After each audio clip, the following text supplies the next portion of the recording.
All right. Today we're going to talk about principles versus techniques. Learning the underlying principles of something versus learning all of the techniques.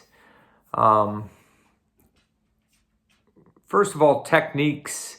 Techniques are things like a jab, a hook punch, a cross, an arm bar, a rear naked choke, things like that. And within that, there can be subcategories of that, like a stiff jab, a jab to the body, a jab to the head, a snapping jab, or like a kimura. So a kimura from north-south, or from side mount, or from guard, or something like that. So or roundhouse kicks, like a snapping roundhouse kick, or a Muay Thai style roundhouse kick, or low level to the leg, or to the head, or to the body. So there's lots of different subcategories of techniques also. So the thing with techniques are there's a lot to learn. There's a lot to memorize. And one technique equals one technique. So you learn one and that's what you get. And then you have to learn another and you keep building your toolbox, I guess. Now, the problem with this is there's lots of memorization that goes along with it. So you have to, at some point, it gets quite overwhelming. And when it's dynamic, like when you're sparring or trying to use it for self-defense, sometimes you're just overwhelmed and you don't know what to do. You have no default of what to do. So learning techniques, that's the issue. And now principles. Principles are kind of the underlying reason for what you're doing, or the underlying theme of the technique. For example, some principles are distance, either keeping the distance or closing the distance. An armbar, for example, maybe you could learn an armbar from guard, but if you understand the principle of the armbar, it's extending the arm and locking the elbow to hyperextend that joint.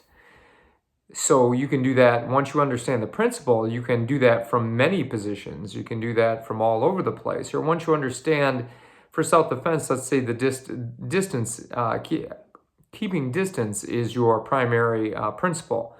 So no matter what's going on or what techniques you're using, you're always going to default to keeping the distance, or closing the distance, or whatever, or running. So knowing these underlying principles helps you so that you don't have to think so much.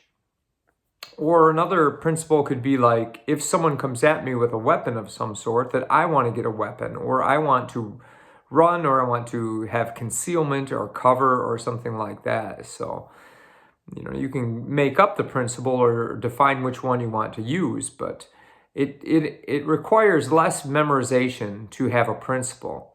You just have an underlying concept and you default to that under certain situations. And when it's dynamic, like in sparring or in self-defense, it's less to think about and you default to that, and it works a lot better that way. You can use this also in other contexts other than martial arts. Like if you want to, do better with your money, you could have the underlying principle of I'm going to save more and spend less. Or with diet, I'm going to eat less and exercise more. Or I'm going to have less stress and more joy in my life. And you can make every decision based on that underlying principle. And that helps kind of simplify things so we don't get lost in the forest for the trees. So techniques are necessary. It's necessary and it's important to learn techniques. And often that's what we do first. We just kind of start learning techniques. We learn the proper way to do them. And they build over time. But principles allow us to simplify, not get overwhelmed, and to react in a faster manner with the appropriate, by doing the appropriate thing. So that's kind of an overview of techniques and principles.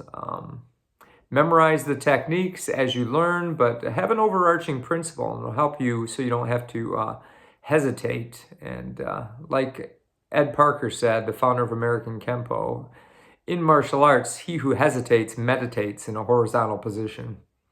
All right, guys. Thanks for your interest, and like, share, and subscribe.